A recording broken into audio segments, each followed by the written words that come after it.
আমার কাছে একটা প্রশ্ন, আমরা কেন বাংলাদেশের ওপেনিং লাইন আপ সেটেল করতে পারছি না?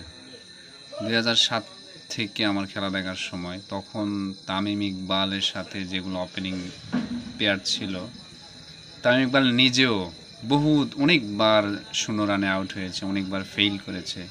তামিম ইকবাল একদিনে তামিম ইকবাল হয়নি।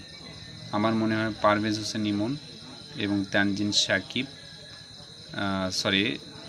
হোসেন তামিম দুজন খুব ভালো ওপেনার, এদের সময় দিলে খুব ভালো ওপেনিংয়ে। আর সবচেয়ে বড় কথা, আমার আশ্চর্যের বিষয় নুরুল হাসান সোহান।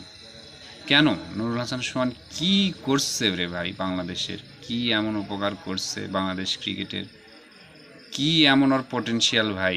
নির্বাচকরা কি দেখে যে দলে নিচ্ছে আমি কিছু বুঝতে পারছি না।